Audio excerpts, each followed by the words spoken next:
خواستن توانستنه. پدر و مادر اگه زحمت بکشن بچه هاشون، دعای دلسوزانه پدر و مادر در حق اولاد مثل دعای پیغمبر در حق امتشه. همونطور که میگن بچه باید از آه پدر و مادر بترسه، جون نمیگیره بچه‌ای که ازش پدرش راضی نباشه و مادرش راضی نباشه. حالا کدوم پدر راضی نباشه آهش میگیره بچه رو؟ پدری که خوبه، نه پدر لات و عیاش و ولگرد و بی مسئولیت و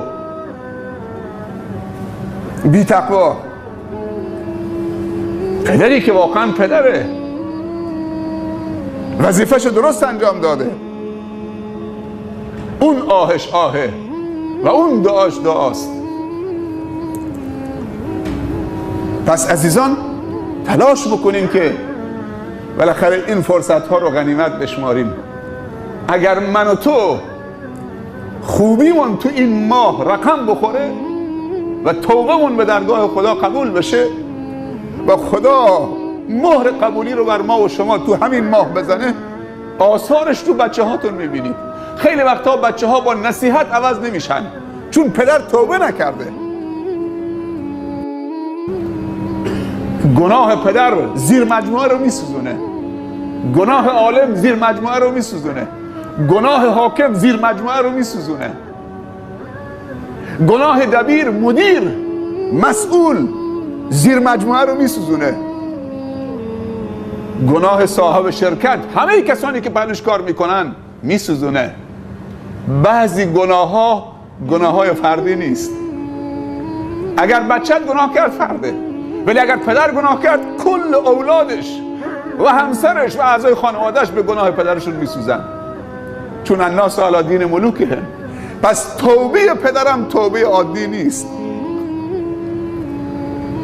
اگر ما دوست داریم بچه هامون خوب بشن باید اول خودمون توبه بکنیم قبل اینکه اونا رو نصیحت بکنیم. نصیحت کارساز نیست، چون اون از خون من و توست، درسته؟ از نطفه من و توست، از خون من و توست، از شیره من و تو و مادرشه، به هم وصله.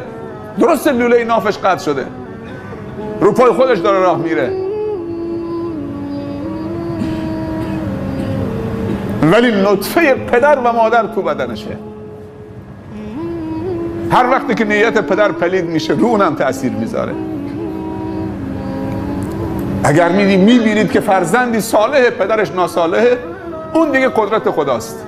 ولی قاعده و فرمول میگه که 99% اگر پدر و مادر صالح باشن اولاد صالح میشن.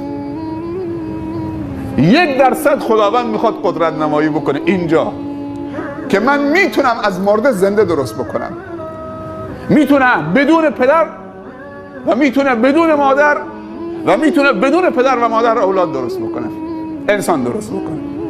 ولی در قانون بشر حتما باید پدر باشه و مادر باشه، شاید هم شکل نگیره، عقیم باشه.